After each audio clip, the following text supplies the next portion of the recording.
So then, if you awaken from this illusion, and you understand that black implies white, self implies other, life implies death, or shall I say, death implies life,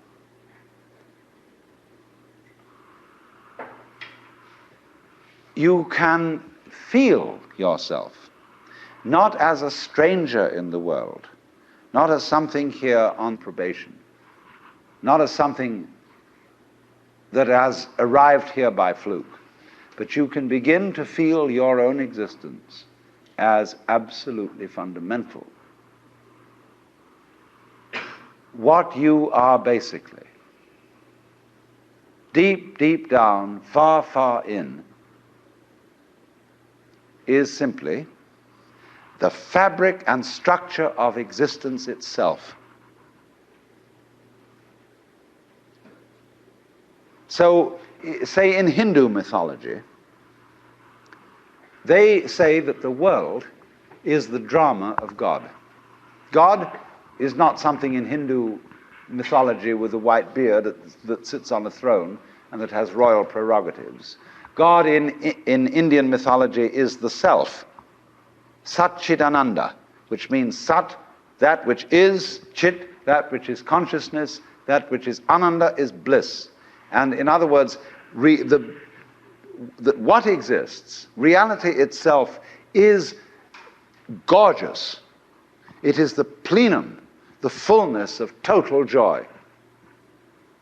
Wow-wee. And all those stars, if you look out in the sky, as a firework display like you see on the 4th of July, which is a great occasion for celebration, the universe is a celebration. It is a fireworks show to celebrate that existence is. Wow-wee. And then they say, but however, there's no point just in sustaining bliss. Let's suppose that you were able every night to dream any dream you wanted to dream. And that you could, for example, have the power within one night to dream 75 years of time, or any length of time you wanted to have. And you would naturally, as you began on this adventure of dreams, you would fulfill all your wishes. You would have every kind of pleasure you could conceive. And after several nights of 75 years of total pleasure each, you would say, well, that was pretty great. But now let's have a surprise. Let's have a dream which isn't under control. Well, something is going to happen to me that I don't know what it's going to be. And you would dig that and come out of that and say, wow, that was a close shave, wasn't it? And then you would get more and more adventurous, and you would make further and further out gambles as to what you would dream. And finally, you would dream where you are now. You would dream the dream of living the life that you are actually living today. That would be within the infinite multiplicity of choices you would have, of playing that you weren't God. Because the whole nature of the Godhead, according to this idea, is to play that he's not. The first thing he says to himself is, man, get lost. Because he gives himself away. The nature of love is self-abandonment, not clinging to oneself. Throwing yourself out, as in, for example, in basketball, you're always getting rid of the ball. You say to the other fellow, have a ball. See? And that keeps things moving. That's the nature of life. So in this idea, then, everybody is fundamentally the ultimate reality. Not God in a politically kingly sense, but God in the sense of being the self, the deep down basic whatever there is. And you're all that, only you're pretending you're not. And it's perfectly okay to pretend you're not, to be absolutely convinced, because this is the whole notion of drama. When you come into the theater, there is a proscenium arch and a stage, and down there is the audience. And everybody assumes their seats in the theater and are going to see a comedy, a tragedy, a thriller, or whatever it is. And they all know as they come in and pay their admissions that what is going to happen on the stage is not for real. But the actors have a conspiracy against this, because they're going to try and persuade the audience that what is happening on the stage is for real. They want to get everybody sitting on the edge of their chairs. They want to get you terrified or crying or laughing. Absolutely captivated by the drama. And if a skillful human actor can take in an audience and make people cry, think what the cosmic actor can do. Why, he can take himself in completely. He can play so much for real that he really believes it is. Like you sitting in this room, you think you're really here. Why, you've persuaded yourself that way. You've acted it so damn well that you know this is the real world. But you're playing it. It's because the audience and the actor is one. Because behind the stage, there's the green room. Off-scene, obscene, where the actors take off their masks.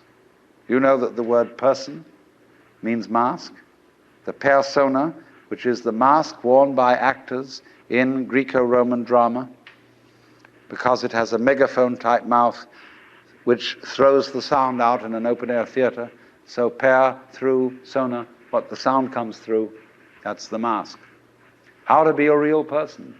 How to be a genuine fake. A mask.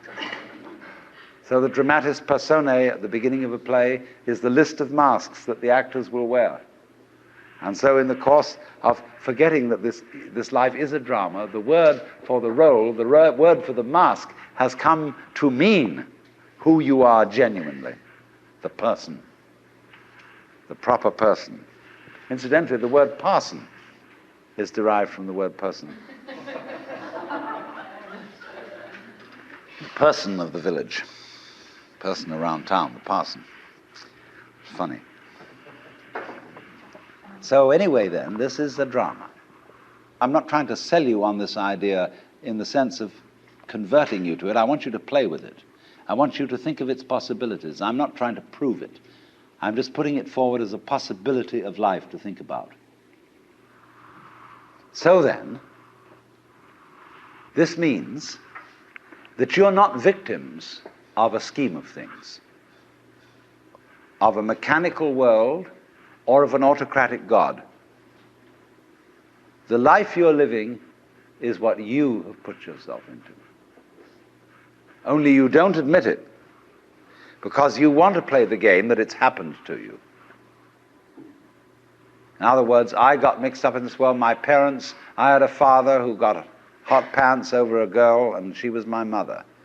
And because he was just a horny old man. And as a result of that, I got born. And I blame him for it and say, well, that's your fault. You've got to look after me. And he says, I don't see why I should look after you. You're just a result. But let's suppose we admit that I really wanted to get born, and that I was the ugly gleam in my father's eye when he approached my mother. That was me. I was desire. And I deliberately got involved in this thing. Look at it that way instead. And that even if I got myself into an awful mess, and I got born with syphilis and the Great Siberian Itch and tuberculosis and in a Nazi concentration camp, nevertheless, this was a game which was a very far-out play. It was a kind of cosmic masochism. But I did it. Isn't that an optimal game rule for life? Because if you play life on the supposition that you're a helpless little puppet that got involved, or if you play it on the supposition that it's a frightful, serious risk and that we really ought to do something about it and so on, it's a drag. There's no point in going on living unless we make the assumption that the situation of life is optimal. That really and truly we are all in a state of total bliss and delight. But we are going to pretend we aren't just for kicks.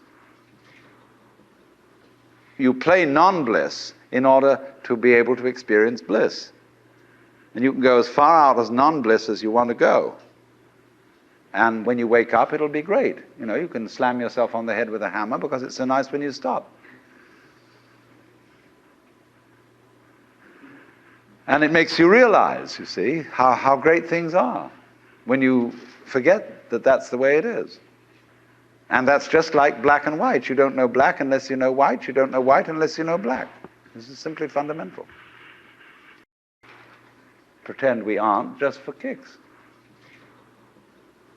You play non-bliss in order to be able to experience bliss.